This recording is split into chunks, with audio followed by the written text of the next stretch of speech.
All right. Well, good morning, everybody. My name is Lydia, and I am an interpreter for California state parks. And I am so excited to be here with all of you today. It is a beautiful day. I am in a wonderful park known as Anza-Borrego Desert State Park.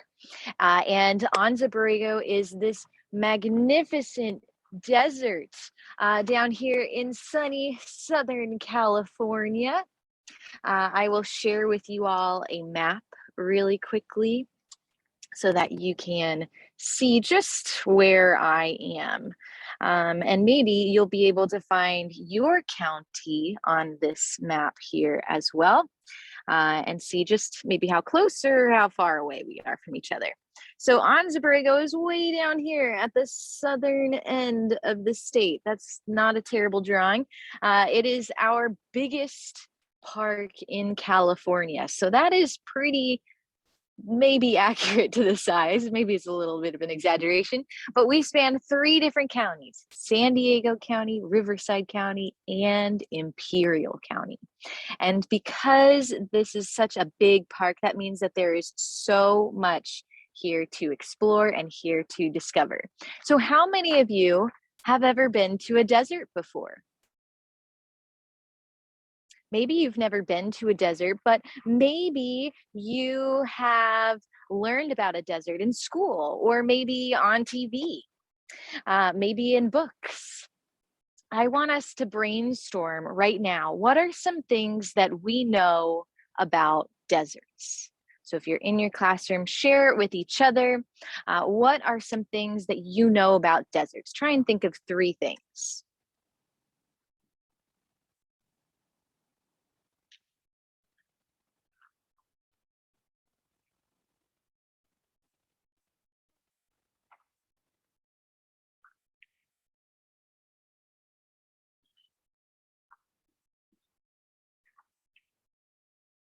Okay, I'm sure some of us came up with some really great ideas. I see some of you have typed in some important things to me as well.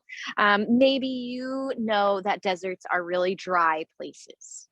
So we don't get too much rain out here. Usually, when other places get rain, we see all the rain clouds up in the mountains back here, but the mountains will hog all the rain so that we don't get too much of that out here. It tends to be very, very dry out here. Some of you are talking about how it's really hot. Yes, today is actually quite warm. It's going to be in the 80s today, but the hottest temperature ever recorded was somewhere around 125 degrees. That is hot, my friends. 125 degrees Fahrenheit. Yes, in the summertime, it gets very, very hot, but in the wintertime, it does cool down a little bit. And some of you are probably talking about the plants and the animals that live here in the desert. And what we are going to do today is we are going to learn a little bit about some of those plants and animals that call the desert home. But in order to do that, I need everybody to close your eyes. All right? No peeking. Close your eyes. All right. I want you all to imagine that you are wild animals. Okay. You can be whatever wild animal you want to be. You're going to close your eyes. You're going to imagine that wild animal. Okay. And on the count of 3, you're going to open your eyes and you're going to be that wild animal in your brand new home. Okay. Ready? 1, 2, 3. Open up. Welcome home, everybody. You all live in the desert now. Woo! All right, my friends.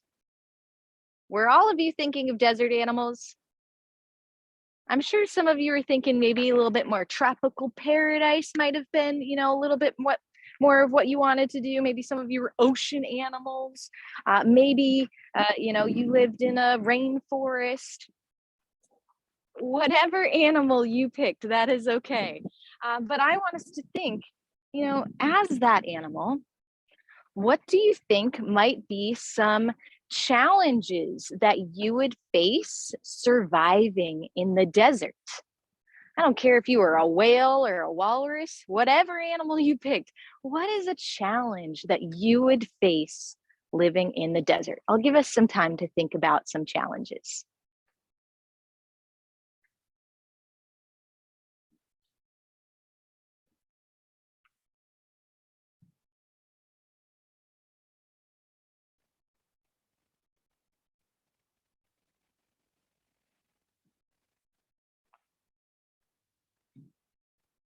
Okay, so some of you I see here probably thinking about finding water, right? One of the things that we said was we knew that it's very dry out here in the desert. So as wild animals, we're going to have to figure out how can we find water, or maybe we're going to have to figure out how to go long periods of time without getting more water. That's going to be a pretty big challenge. In addition to that, some of you are probably thinking about food, right? As wild animals, we can't go to the grocery store. We're going to have to figure out how to find food, whether that's hunting for food or foraging for plants. And you know what?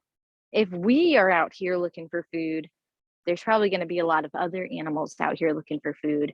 I know some of you are thinking about predators, right? We've got to figure out how do we protect ourselves from predators? Maybe how do we hide from them? How do we avoid them? How do we escape from them? That's gonna be a pretty big challenge. Okay, so far we've got finding water, finding food, dealing with predators. Any other challenges we can think about? Well, one of the things that we talked about was here in the desert, it can get really hot, right? Well, as wild animals, we don't have homes with air conditioning, right? We're going to have to figure out how to keep ourselves cool or how to handle the hot, hot temperatures. The desert is a really challenging place to live. But you know what? Even despite all of these challenges, there are still so many plants and animals that live out here and they love living out here. This is the place to be for them. And they're able to survive out here because they have special adaptations. I want everybody to shout out adaptations. Perfect. So, what is an adaptation? Well, an adaptation, in my words, is something about a plant or animal that helps it to survive in their habitat. So that could be a body part, something that these plants or animals are born with, something on or inside of their bodies that helps them to survive. It could also be a behavior, something that these plants and animals do that helps them to survive in their habitats. And all plants and animals have adaptations, and all of us here today, we are all humans, right? Hopefully, we're all humans. Maybe we have some animal friends with us today. That's all right. But as humans, are we animals? What do we think? Are we animals? Yes? No? Maybe so? Well, are we plants? No. Are we rocks? No. I think, friends, we are. So, as animals, that means that we have adaptations. So, let's think about something that might help us to survive, maybe a body part or something that we are born with. Let's start with our hearts. If everybody puts your hand over your heart, do you feel your heart beating? You might have to sit really, really still. Hopefully, we feel our hearts beating. When our hearts beat, that is our heart pumping blood all throughout our bodies, to our brains, to our fingers, down to our toes, to give our bodies the nutrients and the oxygen and everything that it needs in order to survive. Now, do all animals have hearts to survive? Let's think about this. Do all animals have hearts to survive? Can we think of an animal that might not have a heart? Believe it or not, my friend, not all animals have hearts to survive. We can think about a jellyfish or a sea jelly. Jellyfish, they honestly don't have much of anything. They're kind of just like floating blobs in the ocean, but they are alive and they are animals. But they don't have hearts. They don't even have blood. They use water to transport nutrients and oxygen and things that they need around their body. And when they are pulsing their bodies, that is them manually moving all of that water around. If we didn't have our hearts, we'd have to pulse around and move all of that blood all the way to our brains, down to our toes, just all the time, constantly shaking around. You think that would be an easy way to live our lives? Probably not, right? So the jellyfish, or our sea jellies, they don't need a heart. They've already got their thing figured out. Their movement helps them move that stuff around. But for us, our hearts are super important to us. So these are two different adaptations, two different animals living in two different habitats. What about what's another adaptation we have? How about our lungs? Everybody take a big breath of air. That was really nice. Let's do that one more time. We have our lungs to help us breathe air. They're super important for us getting oxygen into our bodies to help us to survive. But I'll ask us again, do all animals have lungs to survive like us? Lungs to breathe? I think some of us might be catching on. No, not all animals have lungs to survive. What do fish have? Fish have gills, right? Because fish take oxygen out of the water. They use their gills to do that. Whereas we as humans take oxygen out from the air. We use our lungs to do that. Again, that's two different adaptations for two different animals living in two different habitats. And what we're going to do today, friends, is we're going to take a look at some desert creatures, okay? And some plants as well. And we're going to try and figure out what are some things that might help these creatures to survive. Okay, so what I'm going to do is I am going to share with you all, we're going to do 4 creatures to start with here, okay? And I am going to share with you some photos of these animals, and I want you to brainstorm just a few adaptations. We're going to try and figure out, what do we notice just by looking at these animals? What might help them to survive? And I'm going to share some of my favorite things and cool things that I know about these animals as well. But I'm going to give you all some time to think first before I start sharing about each picture.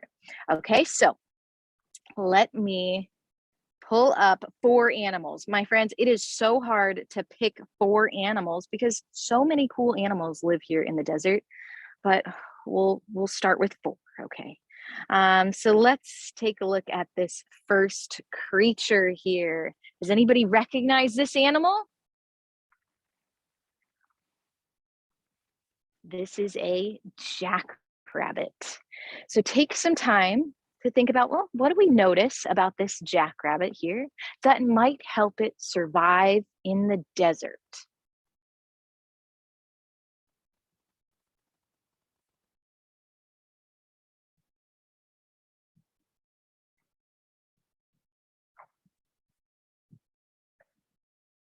One of the things that I notice about our friend the jackrabbit here are its really big ears, right? Can you imagine if our ears were as big as this jackrabbit's ears compared to the size of its face? We would have like elephant ears, friends. Our ears would be so big. And these ears help our jackrabbit with a few different things. First, they help it to listen. Ears are really good for hearing. So having really big ears helps them to focus more sound from maybe farther away so they can hear really, really well. They also use their ears to help them cool their bodies down because their ears are so big and so thin that when blood travels up from their hearts into their veins through to their ears, it actually has the ability to release heat, which helps this jackrabbit cool down its internal body temperature. So that's pretty important for a fuzzy animal living in the desert, right? Having this really, those really big ears to help it cool down, as well as listen out for things, maybe like predators, so it can always be alert. Some of you also might have noticed that our jackrabbits have nice long legs and big back legs that help them to jump and to run really fast. They're very fast little creatures. They also have big eyes on the side of their face. Having eyes on the side of your face would help you to see more of what's around you at all times. And that is also gives us a clue that this jackrabbit is what we call a prey species, meaning that it has predators it has to think about. And so having eyes on the side of its face makes that prey species more easily be able to scan and look around for predators. Predators, on the other hand, have eyes that face forward.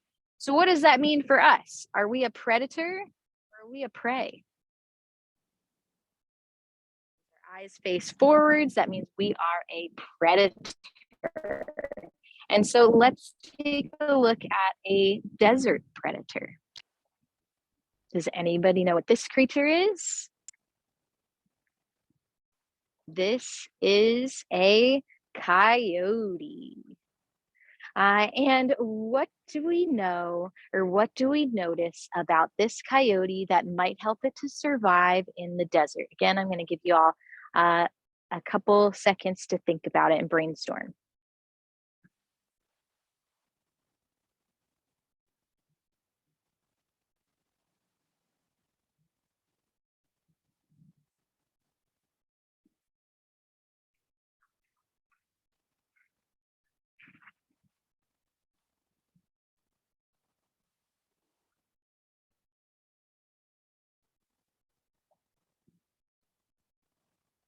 Okay, so one of the first things that I notice about my coyote friend right here is that, well, it's kind of hard to spot. It's really good at camouflaging. Camouflaging is the ability to blend in with your habitat. And the color of this coyote's fur helps it to blend in with the color of the sand, the grasses, even the plants around it here. And if you can blend in, well, you'll notice there's kind of a lot of open space out here. And so being able to blend in plain sight, you hide more easily, even if you're out in the open. So you can maybe sneak up on your prey, or maybe if you are a prey, you can hide from your predators more easily. In fact, camouflage is going to be a common adaptation that we see here today. Let's think about that jackrabbit that we just looked at. Was that jackrabbit hot pink?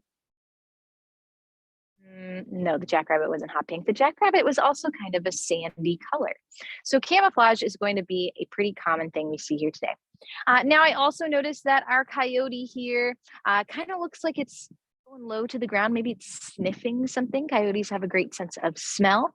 And they also have those nice 4 long legs. They can run really fast. Coyotes are quite fast. They can run maybe 35 or so miles per hour, which is pretty fast. So our coyotes have some great adaptations for surviving out here in the desert. But I've got a few more animals to look at. So let's take a look at this next creature here. Does anybody know what this animal is?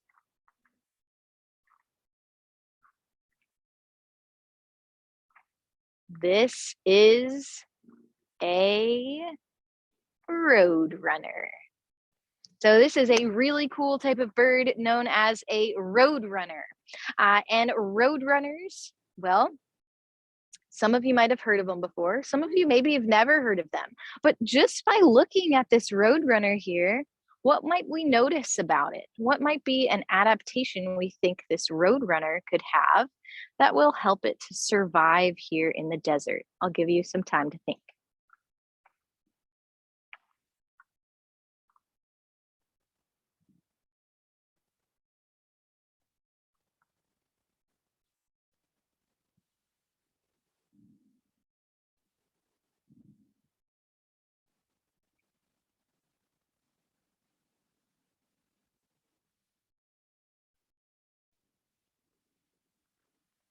Okay, so first and foremost, our roadrunner, well, we can get some clues by its name, right?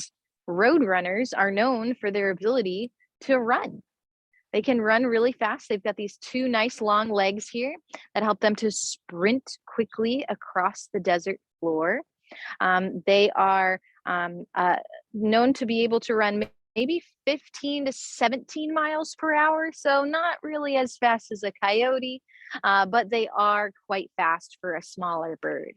Some of you might have also noticed our roadrunner's beak. They have these really sharp beaks that help them to hunt. They are predators, though they do also have their eyes on the side of their face because they are prey as well. But they're pretty fierce predators. They can hunt for things like insects and lizards, even some scorpions and spiders, even rodents, and sometimes even small snakes.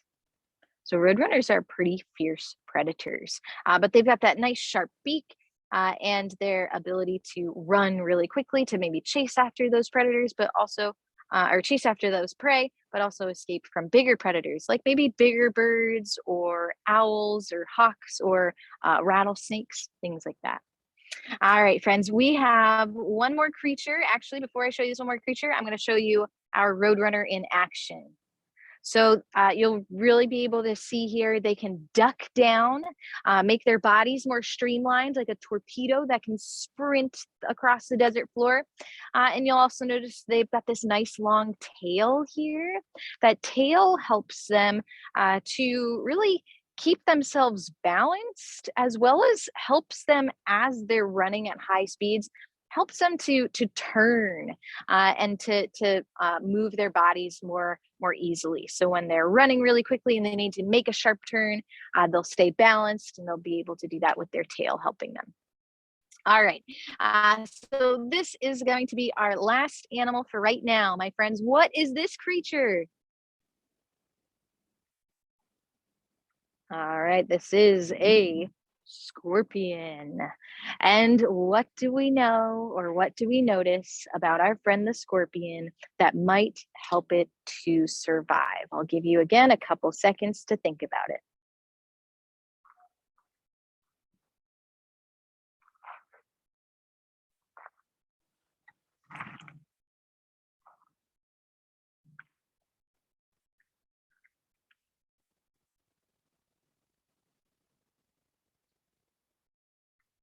Okay, I'm going to draw on my screen right here because I know so many of you are probably thinking about our scorpion's tail right here has a stinger on the end of it, and that stinger has venom inside, and that venom is going to sting or stun their prey, right? Maybe the scorpion is hunting for, you know, some insects or something like that to eat. It's going to use its tail, it's going to whip it forwards here towards that prey in front of them, and sting or stun that prey so that they can more easily grab that prey with their two big claws here that some of you might have also noticed. That's going to help them more easily grab that food and bring it right into their mouths. But you know, scorpions are smaller creatures. We do technically have the biggest type of scorpion out here in the US. The giant hairy scorpion can be up to about 7 inches long. But most of the scorpions that I've seen out here tend to be really quite small. But regardless, you know, since they are smaller creatures, they have predators, right? A roadrunner might eat a scorpion. And so that's not only them to hunt for their food, but also helps them to protect themselves from predators and from, you know, maybe unwanting animals stepping on them. So these scorpions are very special here in the desert. They've got great ways of protecting themselves as well as finding food.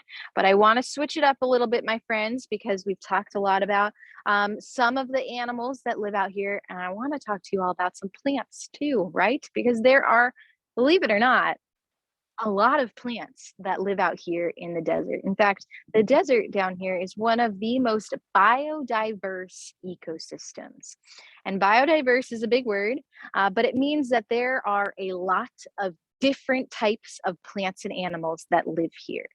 And we are more diverse than a redwood forest out here in the desert, believe it or not. Some people might think, oh, it's a desert, there's not a lot out there, but there actually truly is. And so we're going to go for a little walk here, and we're going to try and find some cool desert plants. So first and foremost, when you all think of the desert, I'm going to guess that you think of one special plant or one type of special plant, and that is a cactus. So let's walk over here because there's a bunch of cacti right here that we can look at. And plants have really cool adaptations as well. So looking at this cactus here, what are some things that you know or you notice that might help it to survive?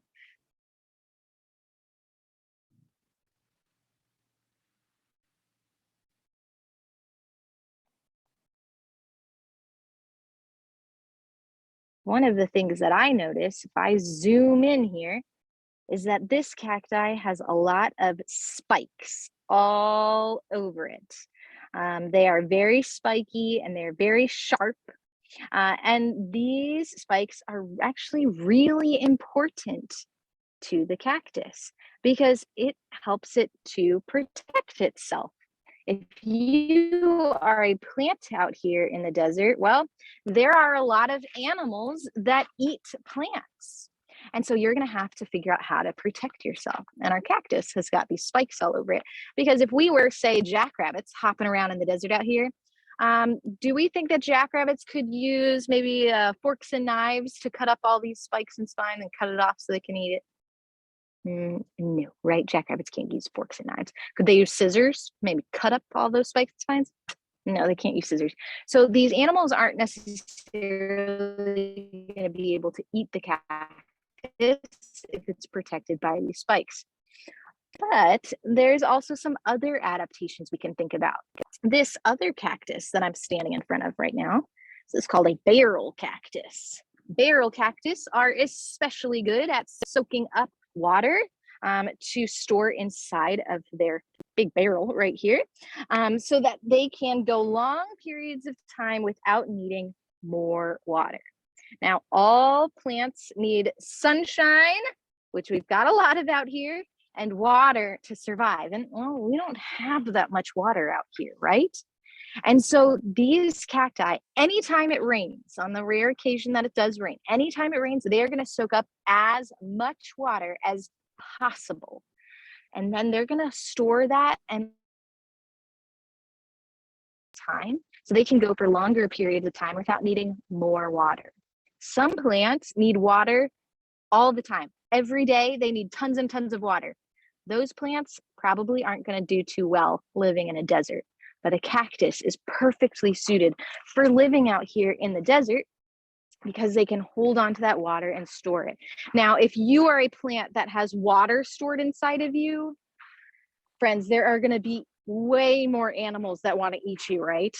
And so having those spikes becomes especially important in protecting the cactus. If those cacti didn't have any spikes, I would venture to guess that there would not be any more cacti living on this planet. I think all of the animals out here in the desert would probably eat it all up if they didn't have any spikes. But believe it or not, my friends, the cacti technically are not my favorite desert plant. I know, it's shocking. My favorite desert plant is kind of silly, okay? It's called the cheese bush. It's called the cheese bush, my friends. And here it is. Is this not the most beautiful plant you've ever seen in your whole life? Maybe not. But if we look at it up close, we might be able to see some pretty things here. We've got some pretty cute little flowers blooming.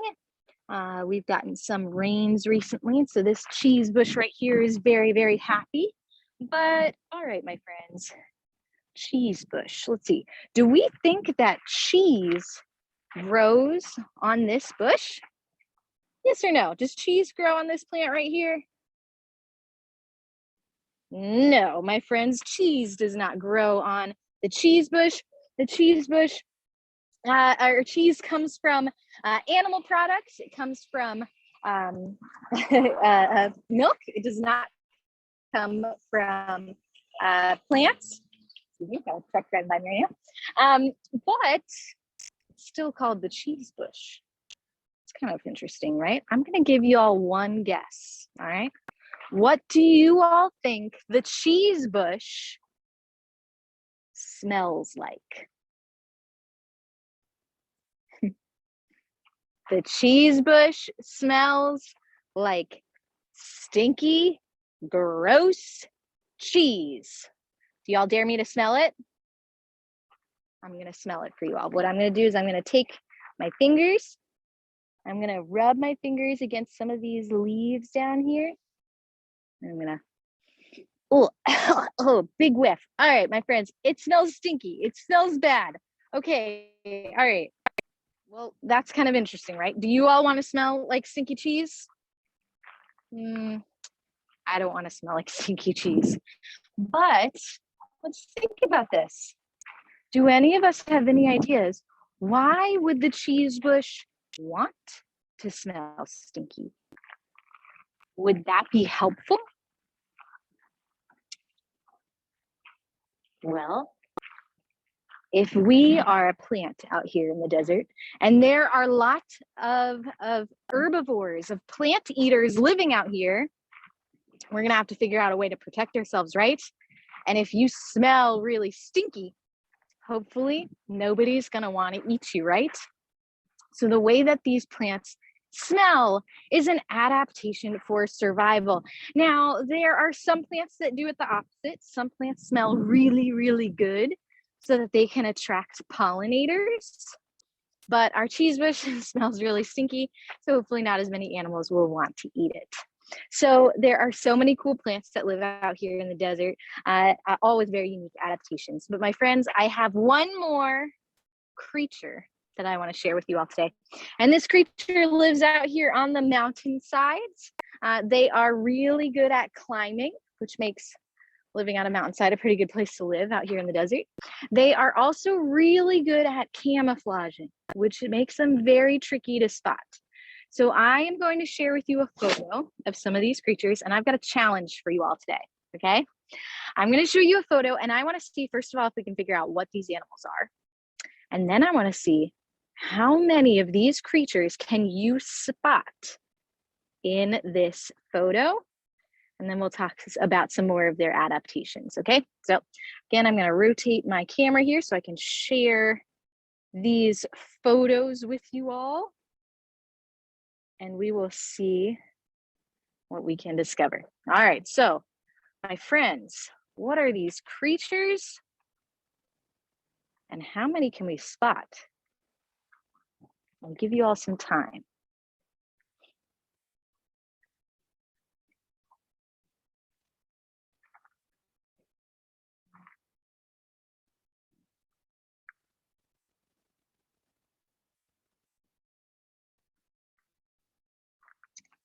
Okay, my friends, these are known as the Bighorn sheep. So these are truly sheep, not goats or anything like that. These are sheep. And there are quite a few of them in this photo. So I'm going to start circling them all. We'll see if any of you got the right number. Okay, so let's see. We've got one sheep standing up tall on the right. Next to her are two more sheep. So that brings our total to 3. Next to the 3 of them, we've got one ram hiding here. A ram is the word for a male or boy sheep. So we've got 4 sheep in total now. How about number 5 and number 6? Anybody find more than 6 sheep? How about this little guy right here? That brings us to number 7. Anybody find more than 7 sheep? Well, right in the middle up there, I kind of skipped over one. That brings our total to 8 sheep. Okay, so I'm going to zoom in here on this picture so we can see a little bit better, hopefully. You can hopefully see that little face sticking out behind the rock there, and the horns sticking out the rock by the bottom left of our page here. So these bighorn sheep are really good at camouflaging, really good at blending in with the rocks. They're also really good at climbing. They've got these special hooves that help them to climb and scale these mountainsides very easily.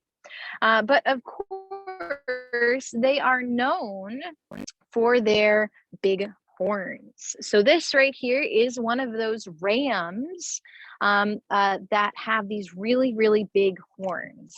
In fact, I'm going to do you all one better because I happen to have a ram horn right here. So this is truly the size of their horns. If I were to wear this horn, it would look like this. You can really see just how big these are. They're very, very hard. Now our female horns, female sheep are known as ewes. So this is a ram horn, and this right horn attached here. Now these sheep, they never lose their horns. It is possible for them to break off, but you can kind of see how part of our horn here is starting to kind of break off here. This is a sign that this was a very elderly old sheep. But it is possible for them to break off or damage their horns, but that's not a good thing. They want to keep their horns their whole lives. It's a symbol of good health. It's a symbol that you are strong and likely to survive. Why do you think, or how might having horns be a helpful adaptation? Do any of you have any ideas? I'm going to give you a few moments to brainstorm. How might having horns help you to survive?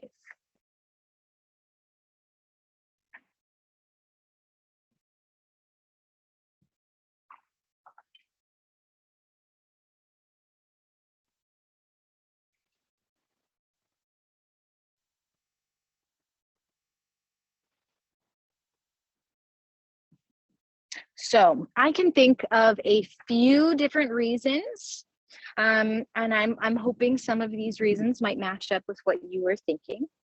The first reason why these sheep might have their horns could be to intimidate other animals. They don't necessarily fight with their horns. They're not going to fight predators or any other animals with their horns. They like to keep to themselves. But they might use those horns to intimidate other creatures. If, say, a human comes too close to them on the trail, they might say, "Hey, human, check out how big my horns are. You don't want to come near me. You respect my space. I will respect your space." So they might use those horns to kind of intimidate other animals for their protection. But they will use their horns to compete with each other. We'll notice that our female's horns, well, her horns are really, really small, but this male's horns really, really big. And that is because the males, the rams, they have to compete with each other in order to impress the ladies. Because these bighorn sheep here, they have to compete for mates. Because they want to give the next generation of bighorn sheep the best possible chance at survival. And having really big, strong horns is a symbol that you are strong and you are healthy and you are likely to survive. So they compete for the right to mate with females and pass down their strong, healthy genes to the next generation. But there is, our females out here, they don't have to compete with each other, right? They're living their best lives out here, but they still have these horns. And that is because they use their horns for one more reason. Okay, the bighorn sheep will sometimes use their horn to help them to eat. Now, I should mention that bighorn sheep are herbivores. They only eat plants. But that number one plant that came to your thinking of the desert? A cactus, right? And the bighorn sheep will actually eat, and I think I'm pointing at it, the barrel cactus. That cactus has a big barrel that's filled with lots of moisture. And they will use their horns to ram into the cactus to break off as many spikes and spines as possible, to break open that cactus so that then they can safely eat the insides without getting poked on the mouth by all of those spikes. So having these horns here helps protect themselves and helps them to get food. So, okay, you can intimidate other creatures, you can compete for mates, and you can get food. All right, my friends, that's a pretty great adaptation if you ask me. But there are so many wonderful plants and animals out here with all very unique and interesting adaptations that help these creatures to survive in such an extreme environment. And I encourage you all to get outdoors, explore nature, see what kinds of cool plants and animals live in your neighborhoods. What adaptations do they have to help them to survive? Are they similar to adaptations that you might find out here in the desert, or are they totally different? And of course, I invite you to visit your local state park, because all state parks exist to protect something awesome. And here at Anza-Borrego, we have a lot of really awesome plants and animals that live here that we work to protect. And so hopefully someday you'll get to come out here to Anza-Borrego Desert State Park and see some of this stuff with your very own eyes. But we have 279 state parks here in California, and I know there are a lot of really cool things all around the state. So I encourage you to look up the parks closest to you and see what you can discover there. All right, so thank you all so much for joining me today. I had a ton of fun with all of you. Again, get outdoors, explore nature, and I hope to see you in the desert sometimes. Thank you, friends. Bye, everybody.